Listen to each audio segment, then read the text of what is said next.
but I did not plan to build this car. Are you like saying things escalated? Yeah, it escalated, dude.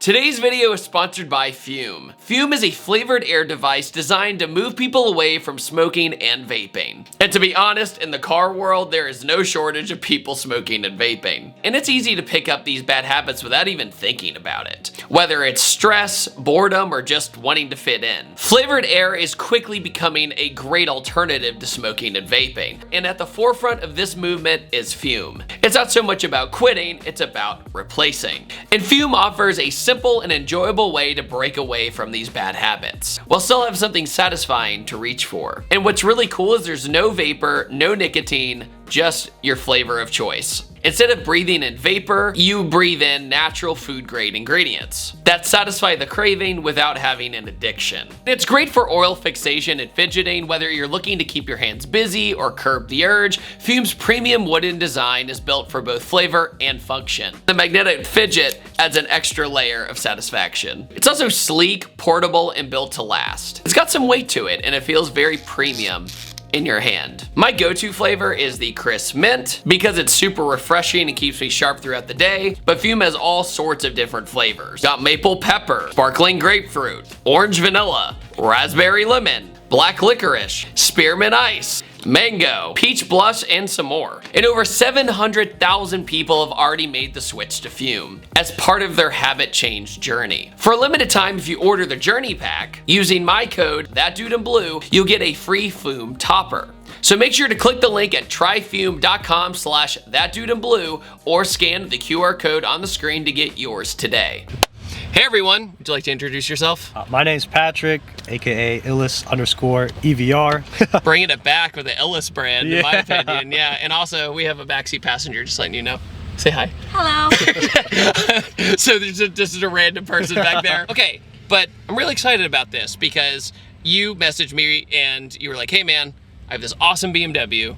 It's a 6-speed with big boy turbo on it. Yeah, so basically it's a 2015 M3 with a single turbo kit from SpeedTech. It's a 6466, and we have port injection, upgraded fuel pump and whatnot. Obviously upgraded clutch as well. Yeah. And it makes around 750 wheel horsepower on the big boy map. But the other thing too is it's on airlift as well, which is kind of deceptive because it sits really nice just normally. You don't have like the 4x4 kind of setup. The last time I drove one of these, it was the Auto. So it'll be a really good comparison of that. The other reason why I did this intro without turning the car on yet is that it has a hood exit. So, okay, cool. Okay, not as crazy as I thought. That's good.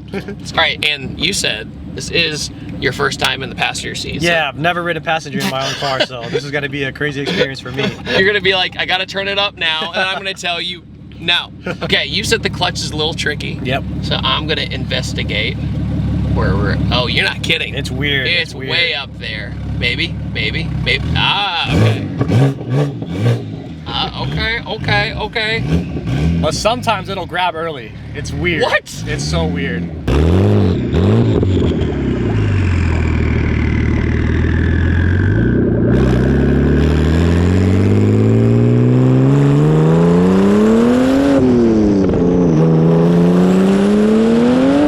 You know, I can see how every now and then you get a little jumpy, get a little whatever, but dude, I still stall this car from now in time, like. You know what? People don't want to admit it, everybody stalls. Yeah. So, how long have you had this car? I've had it for about 2 years. And you said you go through cars like crazy, so. Yeah, I've had 38 cars in the past. Oh my God. Yep. Do you have a favorite from that group? This one is my favorite one so far. Okay. The previous one was an S6, it was 2013. That one was pretty cool as well. I used to be in like the stand scene, VIP scene and whatnot. So wow, what a drastic change. Yeah. Yeah, I'm gonna be a stance kid and then go almost 800 wheel in another car.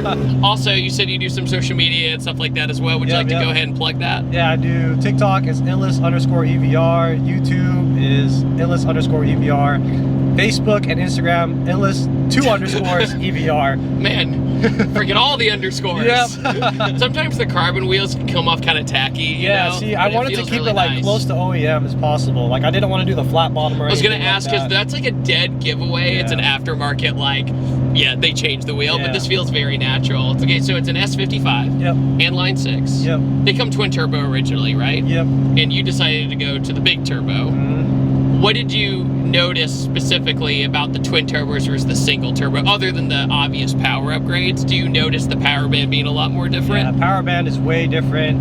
With the twins, it was way more like, you know, instant, light up the tires right away. This, there's a little bit of lag, but it's still not too bad. I think it usually kicks in around like 4,000 RPM or so. And then if Okay. you want it sooner, hit a little button on the steering wheel, you got anti-lags. Other than that, I think the colors, I mean, the F80's aged really well. It's a good looking car because it has the nice hips in the back. Yeah, has like exactly. that That is the menacing look. number one reason why I went with the M3 instead of an M4. Yeah, plus, I mean, you still have the more traditional grills up front. You don't have the buck-tooth brawler, I like to Yeah, call it, yeah. in the G80, which I think people are finally growing on the Yeah, G80. same thing. But to me. man, when that first came out, I thought it was heinous. Exactly, dude. yeah. I don't know if you know, like the number one thing to do to these things is the crank hub, obviously.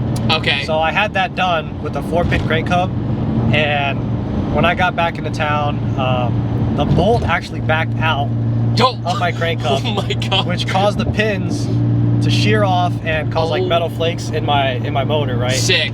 We originally thought it was rod bearings because, you know, BMW rod Same bearings, standard, normal yeah. stuff. We pulled the rod bearings, everything was actually pretty decent, and then I pulled the crank hub out and we found our issue. So that is the only like real issue that I've had with the car. Okay, is it still stock motor though, like bottom end and everything? Besides the rod bearings, just the ACL rod bearings. 'Cause while we were in there, we might as well do them. I'm sensing a trend here. Are you still happy you went with the manual?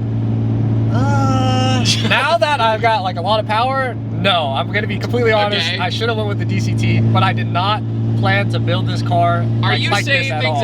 escalated? Yeah, it escalated, dude. I wasn't even planning to keep this car for as long as I have it now. But now it's basically a forever car now.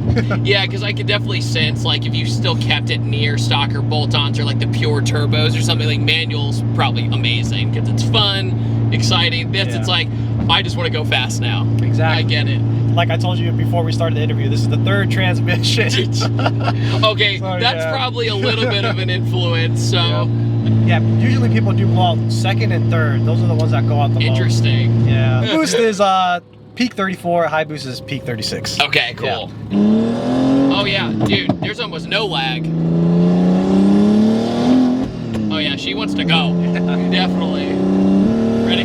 Okay. Yep, I felt that pull to the side. You weren't kidding. Ready? Okay.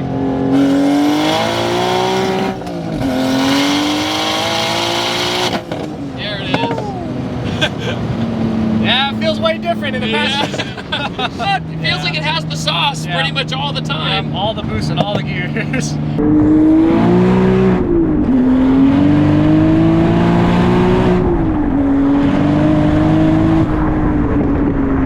The hood exit is loud, but it's like in a fun way. I don't think it's an annoying way. Yeah, exactly. Do you think it's annoying?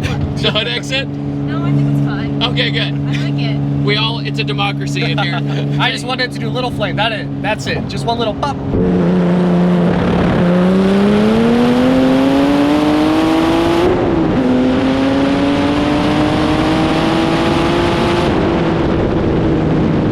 That's it. You gotta go off the wall.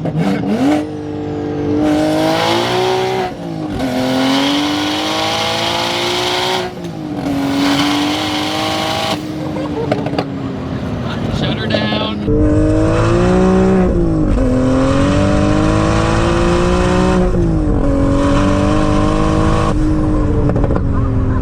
Shut her down. So how's it over there? That's crazy. Yeah.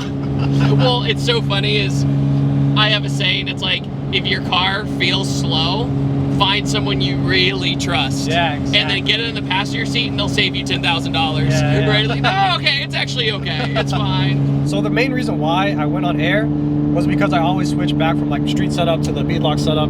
Okay. And so, you know, adjusting coils freaking suck. So you just I've hit never the thought of it button. like that. That's so smart. Yeah, a lot of people like dog on, you know, air suspension, saying it doesn't ride good, but it rides great to me. It rides fine. You're driving the car, it feels fine, you know, it's not too stiff. It's crazy. In the passenger seat, since I've never been here, all you see is blurriness because of the hood exit. So hold it, Floor it, yep.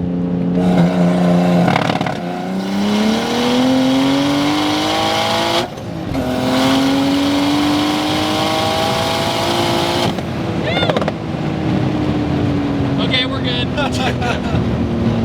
That's a good car. Yeah. Good car. We're gonna give you a break now.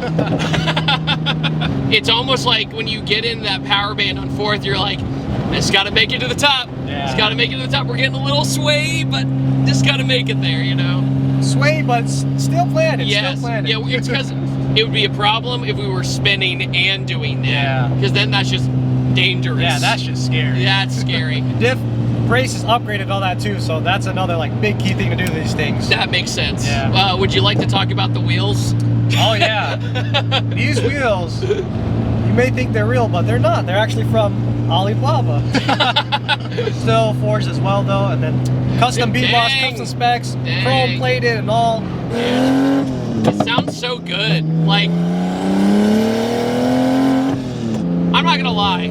I've driven some modern BMWs that did not sound good. Yeah. Like, that's the main reason why everybody goes single turbo, to get that better sound out of it. Yeah, because they get super beehivey. Yeah. You know, like that raspiness. Yeah, it's You don't mainly have because that of the with this. unequal length.